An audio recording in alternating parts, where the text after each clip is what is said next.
Kali ini saya akan membahas bor cordless seri tertinggi dari brand Bitek. Yang Bitek ngeklaim bahwasanya ini adalah professional series.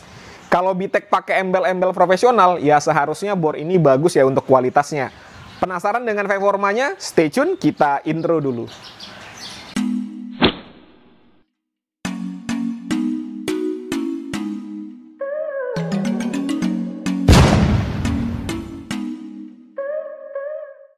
Halo, assalamualaikum. Ini dia teman-teman, bor cordless dengan spek tertinggi dari brand Bitek. Untuk tipenya adalah BID 1321 Li strip YS. Yang ini ya, agak sedikit panjang namanya. Ini adalah bor dengan menggunakan baterai dan sudah memiliki fitur impact drill.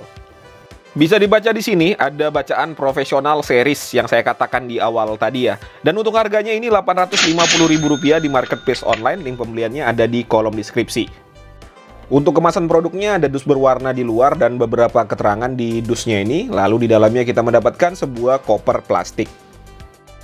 Untuk koper plastiknya ini bentuknya tidak asing ya, mirip dengan bor-bor Cina pada umumnya. Tetapi di sini ada tulisan Bitek yang di emboss, bukan tempelan seperti stiker.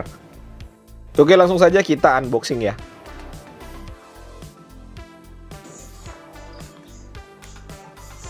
Oke, untuk paket pembelian yang pertama kita di sini mendapatkan berbagai macam aksesoris. Di sini ada kunci sok berbagai ukuran, lalu mata bor tembok, mata bor besi ada 3 masing-masing ukurannya dan bit obeng di sini, lalu ada sub extension.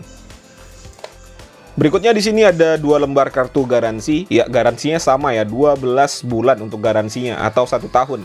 Dan untuk kartu garansinya ini jangan lupa dikirim salah satunya agar bisa ngeklaim garansi. Berikutnya di sini ada buku petunjuk penggunaan, ada 2 bahasa, bahasa Inggris dan berbahasa Indonesia. Jadi pada saat beli nanti agar tidak salah menggunakan dibaca dulu buku manualnya ini. Lalu berikutnya kita mendapatkan 2 buah baterai, ini belum tahu berapa kapasitasnya dan ini adalah bentuk dari baterai LXT Makita. Jadi ini bagus ya. Kalau ada kerusakan pada baterai, gampang cari gantinya. Lalu dapat sebuah docking charger. Dan terakhir unit bornya. Kurang lebih bentuknya seperti ini ya.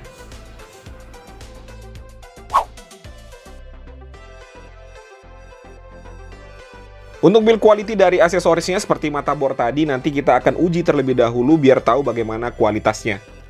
Lalu di sini kita mendapatkan sebuah docking charger. Ini untuk kualitas plastiknya saya katakan sih biasa-biasa saja ya, tidak terkesan mahal dan juga tidak terlihat murahan. Untuk finishingnya ini lumayan rapi, tidak ada potongan yang berlebih-lebihan atau yang melebar-lebar. Lalu untuk kabelnya juga standar ya. Berikutnya untuk baterainya, untuk housing plastik dari baterainya ini saya katakan lebih bagus ya kualitas plastiknya dibandingkan dengan chargerannya tadi. Ini terkesan sedikit lebih solid dan untuk bobotnya juga lumayan. Untuk finishingnya rapi ya, potongan-potongan ini rapi. Tidak ada plastik yang lebar-lebar. Untuk penempatan stikernya juga bagus ya, tidak ada yang lebay-lebay. Dan untuk kapasitasnya ini nggak tahu, nanti kita akan buka aja biar tahu ya. Berikutnya menu utama kita, unit mesin bornya. Ini lumayan berat ya, dan kalau dari bentuknya sendiri ini sih mirip dengan NRT Pro DC343. Tetapi untuk detail garis desainnya berbeda. Kita pasangkan baterai terlebih dahulu ya. Ini feels menyentuh plastiknya, menurut saya sih mirip dengan bor modern kemarin.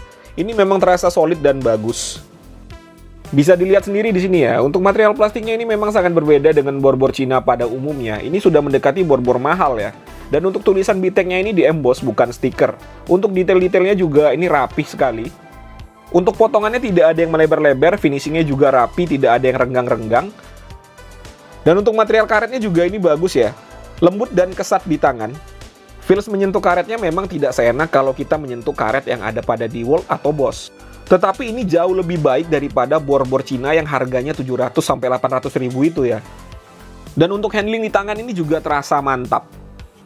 Lalu berikutnya untuk selektornya ini berbahan plastik ya. Dan untuk cak ini semuanya adalah logam. Mantap untuk caknya ini. Berikutnya untuk part-part yang bisa digerakkan. Untuk speed selektornya kita lihat ya.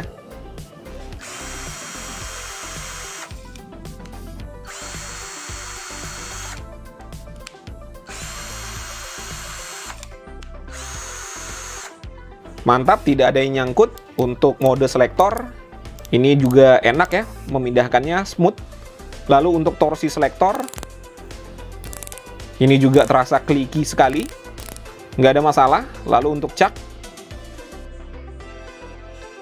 Untuk caknya kokoh, kita lihat apakah senter.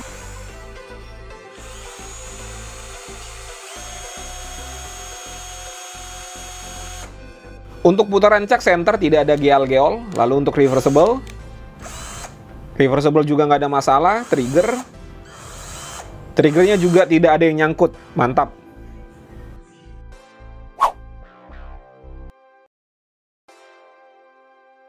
Berikutnya untuk fitur yang ada pada bor ini, pertama di sini kita mendapatkan dua percepatan, yang high dan low atau nomor 1 dan nomor 2. Lalu ada 3 mode, menyekrup, mengebor biasa, dan mengebor dengan hammer impact. Lalu ada torsi selektor sampai dengan nomor 21. Dan yang membuat saya kaget lagi, untuk caknya ini sudah penguncian dengan 1 tangan. Jadi tidak menggunakan 2 tangan lagi seperti NRT Pro DC343. Saya kira di awal ini penguncian 2 tangan karena bentuk caknya ini sama dengan NRT Pro 343, tetapi ini hanya menggunakan 1 tangan. Mantap.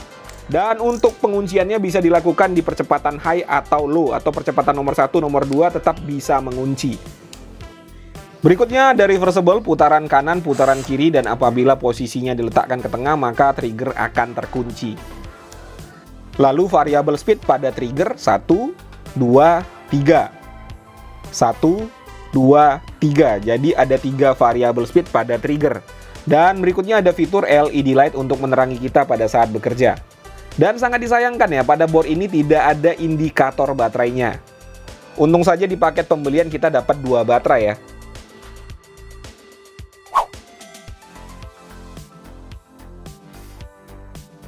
Untuk uji spesifikasi, pertama kita akan lihat berapa output yang dihasilkan oleh chargeran. Pada mode standby di 0,5 watt ya.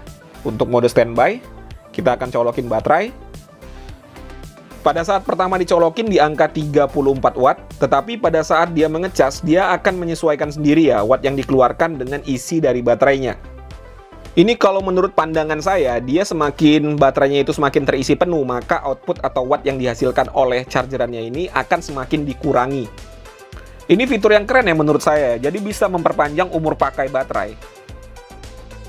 Nah, bisa dilihat sendiri di sini ya, semakin terisi baterainya maka output yang dihasilkan oleh chargeran semakin dikurangi. Ini jadi 24 watt. Oke, sembari menunggu baterai yang satunya terisi penuh, kita buka baterai yang satunya lagi ya. Kita lihat isi dari jeroannya. Oke, untuk modul dari baterainya kurang lebih seperti ini ya. Bisa dilihat sendiri di sini, saya tidak bisa menjelaskannya secara rinci. Lalu untuk kapasitas baterainya ini adalah 2000 mAh atau 2,0 Ah. Dan untuk mereknya saya nggak tahu apa ini mereknya ya. Hanya tertulis 2000 mAh 3,7 volt. Lalu di sini ada kode yang saya nggak bisa jelaskan. Kalau kalian tahu arti kodenya, tuliskan saja pada kolom komentar. Berikutnya kita akan bongkar untuk bornya ini ya. Kita lihat bagaimana jeroan di dalamnya.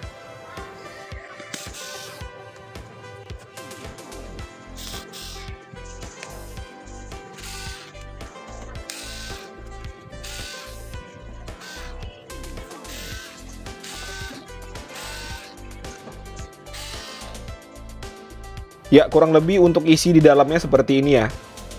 Rangkaiannya cukup sederhana ya. Di sini tidak ada modul elektronika lagi. Hanya ada dinamo dan gearbox, lalu disambungkan ke trigger seperti ini. Untuk motornya ini bisa kelihatan di sini ya. RS550PH. Apakah ini motor yang bagus atau tidak, saya tidak bisa menjelaskannya secara rinci. Bagi kalian yang paham, tuliskan saja pada kolom komentar. Dan untuk material plastik yang ada pada bodi ini bisa dilihat sendiri ya. Ini bukan kaleng-kaleng ini memang benar-benar bagus ya untuk material plastik yang digunakan oleh bor BTEC ini. Untuk grip karetnya ini bisa dilihat ya, terpasang dengan rapih.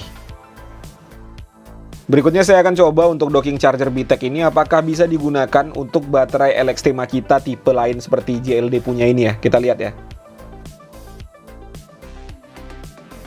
Ya, sudah dalam mode mengecas, lampu indikator sudah berwarna merah dan outputnya 30 watt. Jadi kesimpulannya untuk chargeran dari BTEC ini bisa mengecas baterai dari JLD. Dan saya pastikan untuk baterai JLD bisa digunakan ke bor BTEC. Oke, baterai sudah terisi penuh, untuk arusnya sudah di-cut, dan untuk lampu indikator sudah berwarna hijau. Sekarang kita akan lihat berapa voltasenya. Untuk voltase dari baterainya adalah 20,78 volt. Mantap. Berikutnya kita akan uji RPM-nya di percepatan nomor 1 terlebih dahulu. Modenya mode drilling, torsinya saya mentokin.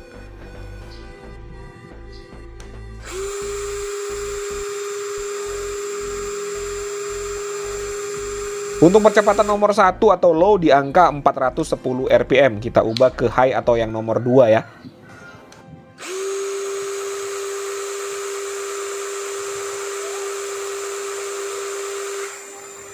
Percepatan high di 1372 RPM. Jadi ini sesuai dengan spek yang dia tuliskan pada bodinya ini. Mantap ya.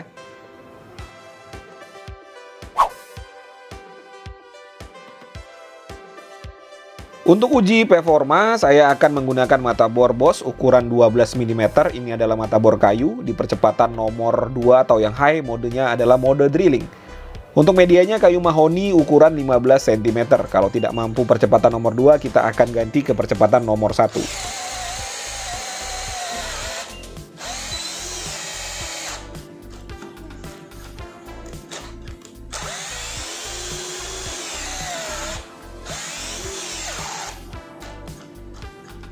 Ya, untuk mata bor ukuran 12 mm, percepatan nomor 2 tidak mampu, kita ubah ke percepatan nomor 1.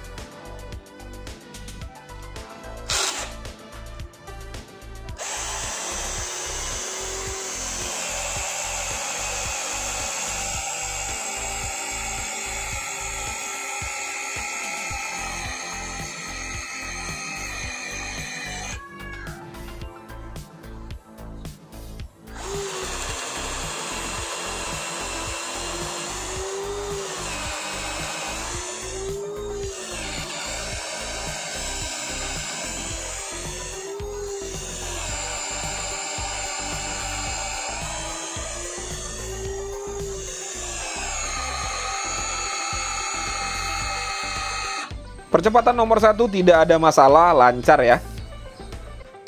Uji coba berikutnya saya menggunakan mata bor auger ukurannya 10 mm, panjang 230 mm, pada mode drilling dan percepatan yang high atau nomor 2. Medianya masih sama, kayu mahoni ketebalan 15 cm.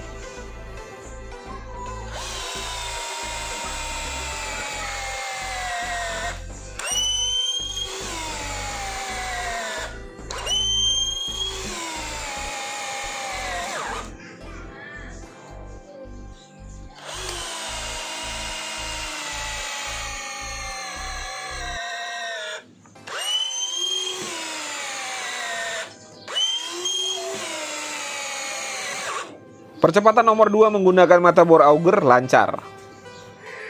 Uji coba berikutnya saya menggunakan mata bor speedbit atau mata bor kipas ukuran 25 mm pada mode drilling dan percepatan low atau percepatan nomor 1. Medianya adalah kayu mahoni ketebalan 2 cm.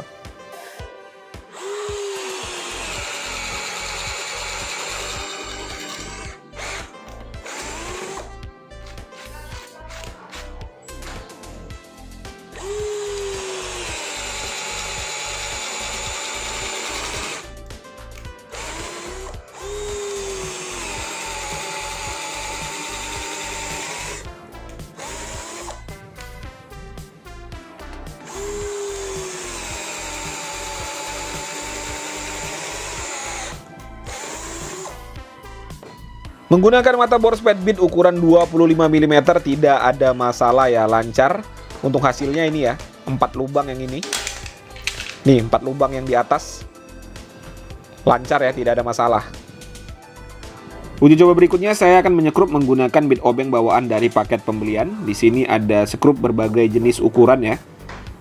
Ini adalah ukuran skrup yang biasa kita gunakan ya. Ukuran 1 inci, 1/4, 1,5, 2 inci, dan terakhir paling besar adalah 3 inci.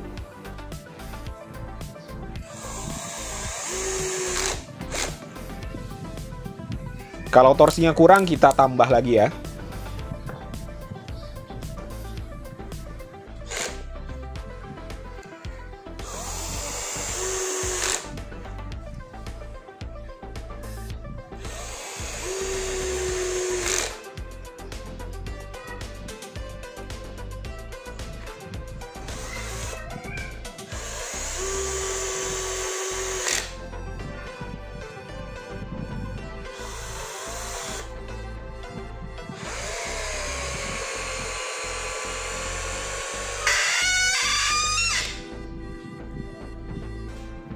Mantap, tidak ada masalah ya, lancar.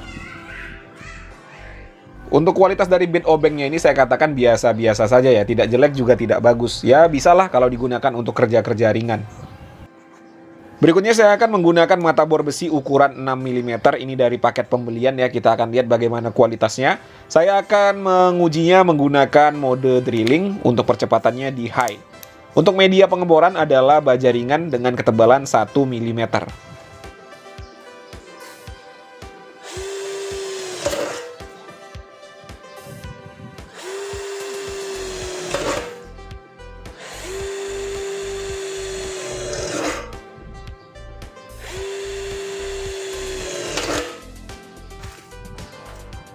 Ya, lancar juga ya, tidak ada masalah. Dan untuk mata bor bawaannya juga lumayan bagus untuk kualitasnya. Berikutnya saya menggunakan kunci sok bawaan dari paket pembelian. Saya akan menggunakan baut baja ringan yang sudah self drilling. Di sini kita akan lihat ya, bor ini enak atau tidak kalau digunakan untuk roofing. Di sini saya menggunakan mode untuk menyekrup di torsi nomor 15 ya, biar gampang untuk ngontrol tenaganya.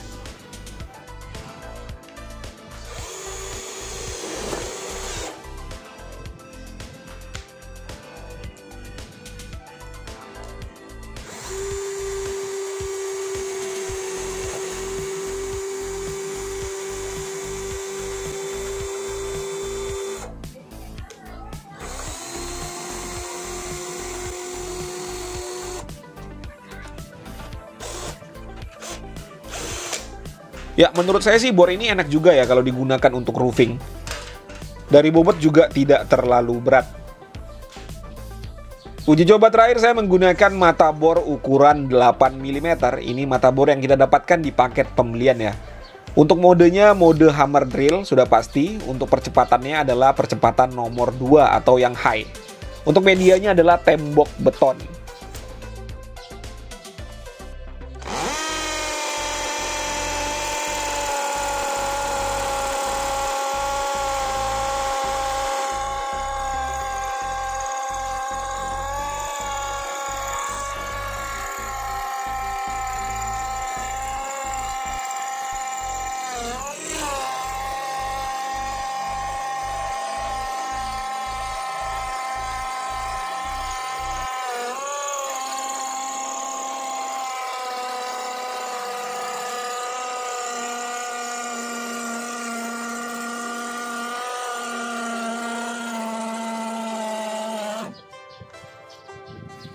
Mantap ya, lancar, tidak ada masalah. Oke, setelah bekerja keras kita ukur suhunya ya. Untuk di mesinnya ini di angka, loh ini Fahrenheit ya, kita ganti dulu ke derajat Celcius.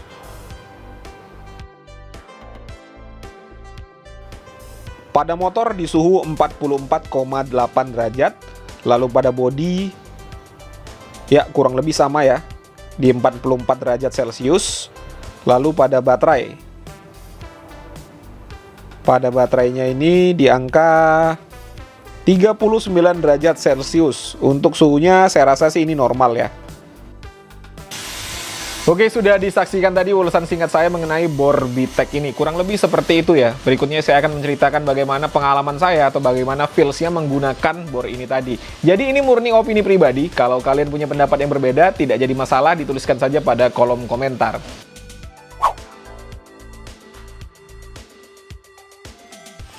Oke, yang pertama untuk sisi build quality-nya ya. Dengan harga 850.000, saya rasa dengan build quality seperti ini sudah pantas ya. Sudah tidak ada yang bisa dikomplain untuk build quality-nya. Berikutnya untuk fitur ini sangat disayangkan sekali ya. Bor dengan harga 850.000 tidak ada indikator baterainya. Ya hanya itu saja ya komplain saya di fitur, tidak ada indikator baterai. Tetapi untungnya baterai dari BTEC ini kita dapat 2 buah dan 2000 mAh. Itu lumayan besar ya. Dan untuk mengecas juga cepat. Untuk chargerannya itu lumayan cepat, jadi membutuhkan waktu sekitar 1,5 jam dari kosong sampai dengan penuh.